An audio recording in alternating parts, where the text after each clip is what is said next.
Hi viewers, good morning. Aviva life insurance సమర్పిస్తున్న business breakfast షోకి స్వాగతం.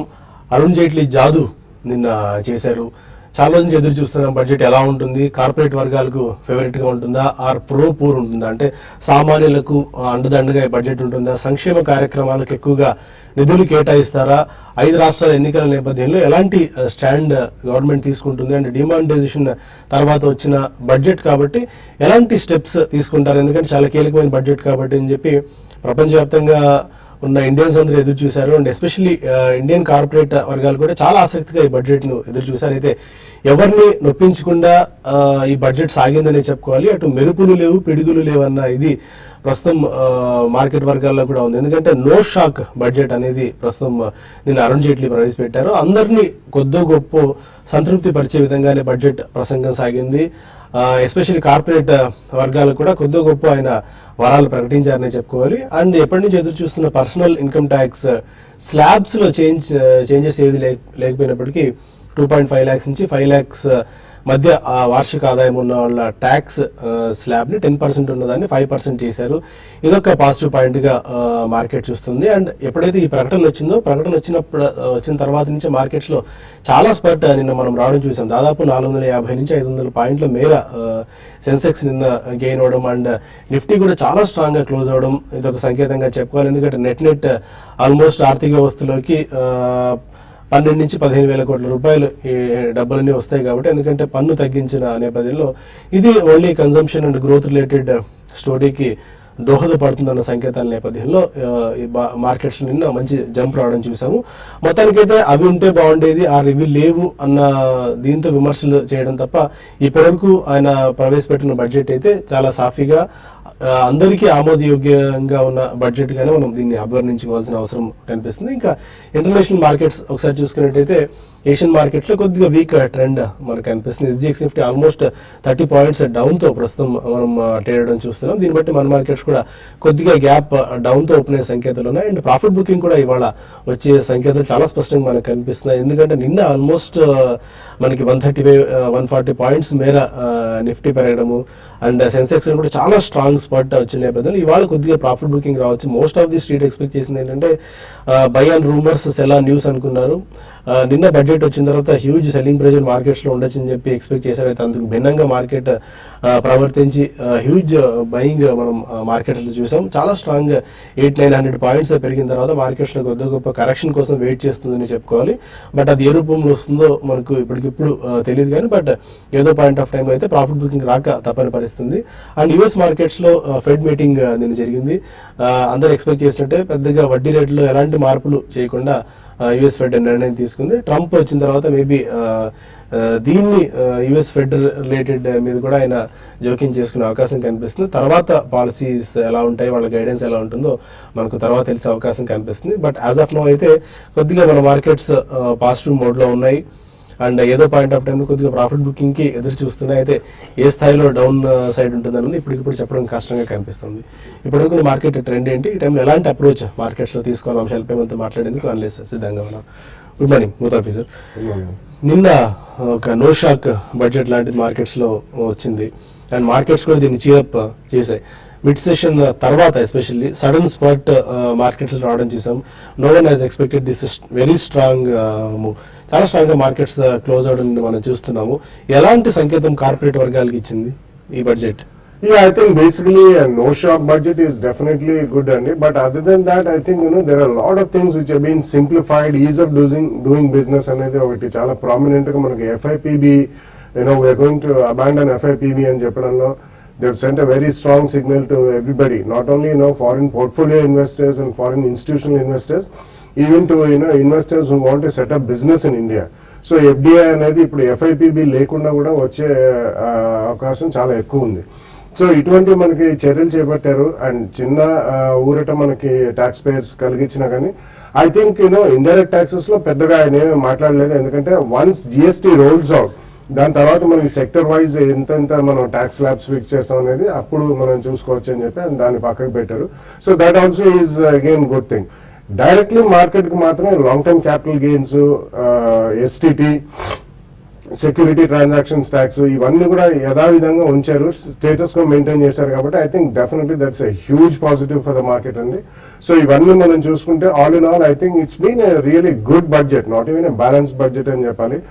ఉన్న కన్స్టెంట్స్ లో ఇప్పుడు ఎక్స్టర్నల్లీ కానీ డొమెస్టికలీ కానీ ఉన్న కన్స్టెంట్స్ లో పెద్ద ఏదో డిమానిటైజేషన్ వచ్చిన తర్వాత అందరికి బ్యాంక్ అకౌంట్స్ లో ఇంత జమ చేస్తారు అంత జమ చేస్తారు, లేకపోతే యూనివర్సల్ ఇన్కమ్ బేసిక్ ఇన్కమ్ అందరి చేతుల్లో పెడతారు.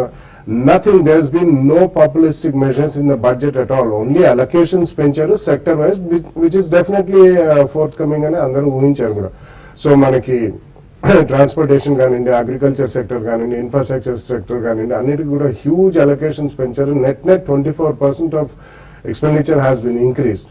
సో ఈ కారణం వలన I think there will be definitely lot of enthusiasm in terms of credit of take, number 1. Number 2, private investments కూడా కిక్ ఇన్ అవుతాయని చెప్పి చాలా మంది బ్యాంకర్స్ నిన్న చెప్పడం జరిగింది. It's not the finance minister or the government. So everybody is waiting in the wings to really invest money. Private sector లో last 2-3 years లో కేపెక్స్ ఫార్మేషన్ లేదు, only government expenditure is only driving the economy అనే భావన ఉండింది. But I think దానికి భిన్నంగా ఇక రాబోయే రోజుల్లో definitely private sector participates in terms of capital expenditure and additional investments, that will be a huge positive growth even to create a lot of jobs అని. So all in all I would say it's a positive budget. కాబట్టి ఎవరైనా ఇంతకాలం wait చేసిన మనం గతం నుంచి చెప్తూ ఉన్నాం కాబట్టి I think they can wait for a day also. కొద్దిగా మార్కెట్ లో సెంబ్లెన్స్ అండ్ స్టెబిలిటీ వచ్చిన తర్వాత they can go out and invest. Okay, మీరు ఎలాంటి వ్యూతో ఉన్నారు మార్కెట్స్ మీద? Any specific technical recommendations for today? ఒకటండి, రికమెండేషన్స్ అంటే మార్కెట్స్ ఓవరాల్ గా నిన్నటి రోజు చూసాము మార్కెట్ లో ఒక వన్ సైడెడ్ ర్యాలీ, అంటే బడ్జెట్ వరకు కొంచెం సైడ్ వేస్ లో ఉండి ఫ్లాట్ గా ఉన్న నిఫ్టీ ఒక్కసారి పెరగడము, చాలా వరకు షార్ట్ కవరింగ్ అనేది నిన్నటి ర్యాలీని లీడ్ చేసింది. దీనికి తోడు కొంత బయింగ్ అనేది చూసాము. లాస్ట్ సిరీస్ కి ఈ సిరీస్ కానీ చూసుకుంటే రోల్ ఓవర్స్ లో చాలా తక్కువ రోల్ ఓవర్స్ జరిగాయి. దానికి తోడు జరిగిన దాంట్లో కూడా కొంత షార్ట్స్ అనేది ఎక్కువ బిల్ కావడం చూసాము. చాలా వరకు అన్ని కూడా ప్రీమియమ్స్ తక్కువ ఉన్నాయి ఈ సిరీస్ కి. అయితే నిన్నటి రోజు అవంతా ట్రెండ్ రివర్స్ అయిపోయి ఒకసారి మళ్ళీ ప్రీమియమ్స్ పెరిగిపోయినాయి. దాదాపు ఫ్యూచర్ లో ఉన్న ప్రతి కౌంటర్కి కూడా ఇంతకుముందు చాలా తక్కువ క్యాష్ కి ఫ్యూచర్ కి తక్కువ గ్యాప్ ఉండేది. నేను చూసుకుంటే చాలా వరకు గ్యాప్ పెరిగిపోయింది, అంటే షార్ట్ కవరింగ్ అనేది కనపడింది. దీనికి తోడు వోలటాలిటీ ఇండెక్స్ ఒక్కసారి కూడా 16% రోజు పడడం చూసాం, దగ్గర 17% దాకా పడింది. ఏదైనా కూడా ఇక్కడ నుంచి మార్కెట్స్ మళ్ళీ ఒక కన్సాలిడేషన్ తోనంలో ఉండే అవకాశం ఉంది. ఇక్కడ నుంచి రియాలిటీ అనేది మళ్ళీ రిజల్ట్ తర్వాత గ్లోబల్ క్యూస్ మీద మళ్ళీ మార్కెట్ లో కాన్సన్ట్రేషన్ ఉంటుంది. అయితే బడ్జెట్ పరంగా చెప్పాలంటే చాలా వరకు బ్యాలెన్స్డ్ బడ్జెట్ అని చెప్పొచ్చు. అటు నెగిటివ్స్ లేవు, పాజిటివ్ లేవు. అయితే ఉన్న వాటిలో పాజిటివ్ గానే బడ్జెట్ స్టాక్ మార్కెట్ పరంగా చూడాలి అంటే ఇన్ఫ్రా వాటికి మనం గతంలో చాలాసార్లు అనుకున్నాము, ఇన్ఫ్రా వాటికి చాలా పాజిటివ్ అంశం. కాబట్టి ఇన్ఫ్రా రిలేటెడ్ స్టాక్స్ ని ఇక్కడ నుంచి పొజిషనల్ ట్రేడర్స్ ప్రతి డిప్లో కూడా బై చేసుకోమంటారు. రిపీట్ గా చెప్తున్న స్టాక్స్ లైక్ ఐఆర్బి కానీ అశోక బిల్డ్ కానీ ఇవన్నీ కూడా రానున్న రోజుల్లో బాగా పెరిగే అవకాశాలు ఉన్నాయి. దీనికి తోడు నేను ర్యాలీలో కానీ చూసుకుంటే సిమెంట్ కంపెనీస్ చాలా స్ట్రాంగ్ గా, లైక్ ఐటీ మనం ఇండియన్ సిమెంట్ గతంలో చాలాసార్లు రికమెండ్ చేయడం జరిగింది.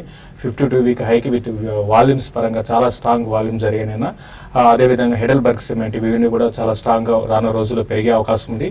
వాటిలో కూడా బయింగ్ పొజిషన్ తీసుకోమంటాను. అయితే ఈ రోజుకి మాత్రం మార్కెట్స్ లో కొంత సెల్లింగ్ అనేది రావచ్చు. హయ్యర్ లెవెల్స్ లో మెటల్ కి చెందిన స్టాక్స్ లో లైక్ టాటా స్టీల్ కానీ తర్వాత వేదాంత లాంటి స్టాక్స్ లో సెల్ చేయమని చెప్తాను. బయింగ్ మాత్రం ఈ రోజు ఒక్క రోజుకి కొంచెం అవాయిడ్ చేయండి. బట్ పొజిషన్ ట్రేడర్స్ మాత్రం ఇన్ఫ్రా స్టాక్స్ తర్వాత సిమెంట్ బేస్డ్ స్టాక్స్ లో ఎవరి డిపోలో కూడా బై అని చెప్తానండి.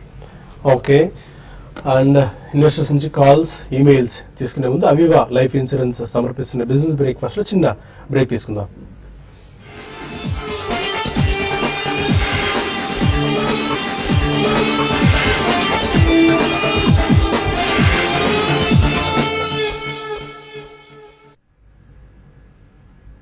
Welcome back to business breakfast. కొంతమంది కాలర్స్ లైన్ లో ఉన్నారు. ఫస్ట్ కాలర్ కర్నూలు నుంచి Varun Kumar. Varun, hello, good morning sir. Good morning అండి, చెప్పండి. సార్, మేము కరెంట్ రేట్ లో Aurobindo pharma and Dewan housing finance buy చేద్దాం అనుకుంటున్నాము షార్ట్ టర్మ్ కి. ఓకే, దీని సజెషన్స్ ఇవ్వండి sir. Auro pharma and DHFL. Dewan housing finance మీరు షార్ట్ టర్మ్ కి బై చేయొచ్చండి. ఈవెన్ మనకు బడ్జెట్ లో కూడా చూసుకుంటే కొన్ని సెక్టార్లకి పాజిటివ్ అంశాలు ఉన్నాయి, అందులో హౌసింగ్ ఫైనాన్స్ కూడా పాజిటివ్ అంశం ఉంది. కాబట్టి దివాన్ హౌసింగ్ ఫైనాన్స్ ని మీరు షార్ట్ టర్మ్ కి మీరు పిక్ చేసుకోవచ్చండి. ఇది ఆల్రెడీ చూస్తే ఇది లో నుంచి రీసెంట్ డేస్లో లో నుంచి బాగా పెరిగి అప్ ట్రెండ్లోనే ఉంది. అయితే ఒక చిన్న కరెక్షన్ కూడా రావచ్చండి క్లోజర్గా ఈ లెవెల్స్లో వచ్చినప్పుడు మీరు దీన్ని పిక్ చేసుకోమంటాను. అయితే అరబిందో ఫార్మాని మాత్రం వద్దని చెప్తాను షార్ట్ టర్మ్ వ్యూతో, ఎందుకంటే ఫార్మా స్టాక్స్ ఆల్రెడీ మనం చూస్తున్నాము చాలా టఫ్ టైమ్స్ ఉన్నాయి. కాబట్టి ఇప్పుడు ఇమీడియట్గా షార్ట్ టర్మ్ మంచి కంపెనీ అయినా కూడా ఇన్వెస్ట్మెంట్కి అయితే ఓకే అండి.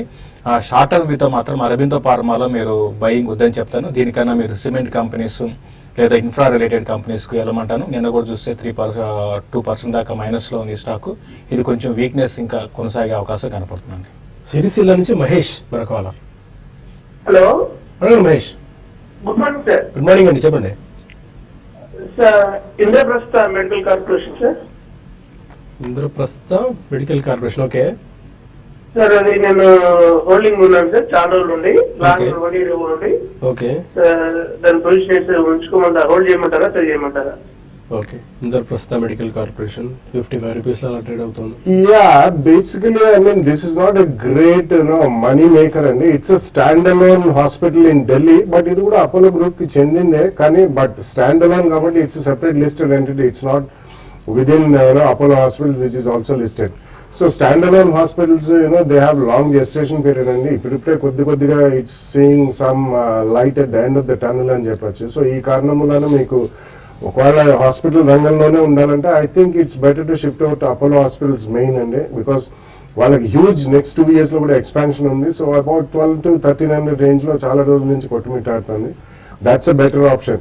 లేకపోతే you can definitely switch over to some financials or chemical రంగానికి షిఫ్ట్ ఓవర్ అయితే మంచిది. ఎందుకంటే as a stand alone hospital దానికి ఉన్న ఈక్విటీ కమెన్సరేట్ ఎర్నింగ్స్ గ్రోత్ మాత్రం రాబోయే రోజుల్లో అంతగా ఉండకపోవచ్చు. చెన్నై నుంచి శర్మ మన కాలర్. సార్ నా క్వశ్చన్ చెప్పండి. ఇప్పుడు నిన్న బడ్జెట్ లో everything is development for the banks, how that is going to reflect on NBCC's progress?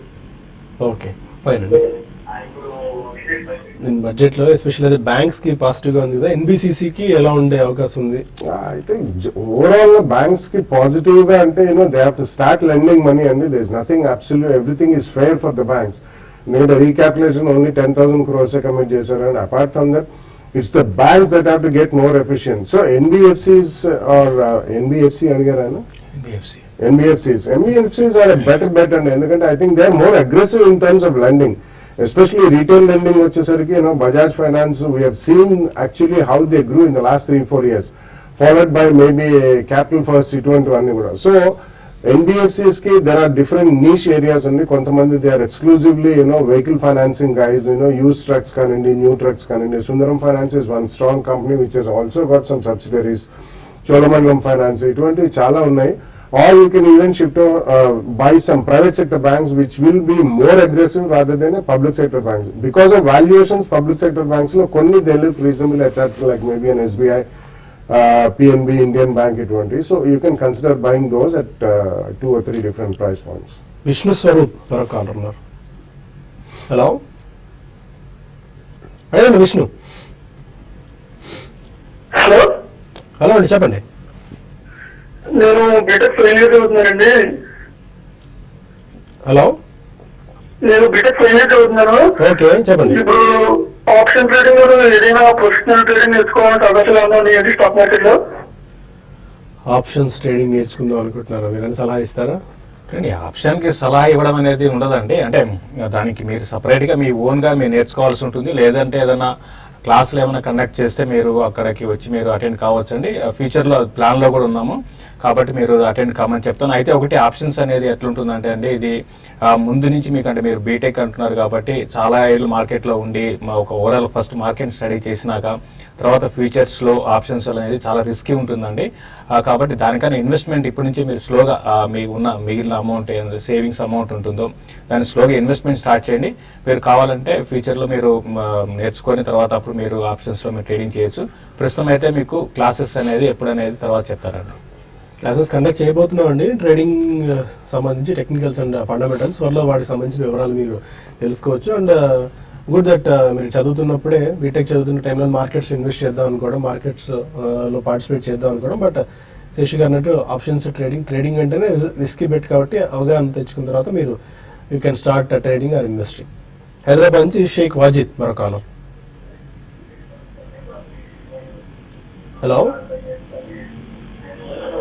అడగండి జావేద్. సార్ నమస్తే సార్. నమస్కారం. సుజలాన్ ఎనర్జీ 20,000 షేర్స్ 2015 నవంబర్ లో పర్చేస్ చేశాను సార్. ఓకే, మీ టీవీలో చూడండి, డైరెక్ట్ గా ఫోన్ లో క్వశ్చన్ అడగండి. ఓకే, నేను long term investor sir. Phone చేయమంటారా లేదా డిస్కస్ చెప్పారు.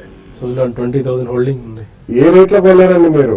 20 రూపీస్ 50 పైసా సార్ నా break even price. Okay. Yeah, I think it's very difficult to really make money in Suzlon. గతంలో చాలా సార్లు చెప్తూనే వచ్చాం, పదే చెప్తూనే వస్తున్నాం. యాక్చువల్లీ మనం చూసుకుంటే energy landscape in India or across the world is going to change massively. Suzlon is still not out of the woods అని, దానికి డెడ్ బర్డెన్ అనేది కొద్దిగా కాలక్రమేణా తగ్గుతూ వస్తుంది, కానీ I don't think it's going to really wipe off the debt in the next 1 or 2 years. And definitely మనకి గతంలో చూసుకుంటే విండ్ ఎనర్జీ, థర్మల్ పవర్ వీటన్నిటితో పోల్చుకుంటే solar energy is actually getting cheaper and almost much cheaper than the conventional coal based energy కంటే కూడా cheap అయిపోతుంది. So ఈ కారణం వలన definitely it's more tradable share. మీరు లాంగ్ టర్మ్ ఇన్వెస్టర్ అయినా కానీ I don't think you should just SIT on it అండి. ఎక్కడైనా స్పాట్స్ వచ్చినప్పుడు అమ్మి మళ్ళీ లోలో కవర్ చేసుకుంటే యావరేజ్ కాస్ట్ అనేది తగ్గుతుంది. Otherwise, it's better to shift over even with a slight loss. I don't think it's going to be a great money maker in the next 1 or 2 years. But if you have trading skills, try to reduce the cost or make some money out of it. Khammam నుంచి ప్రసాద్ మరో కాలం. అడగండి Prasad. Sir మీకు బాలాగారిని question.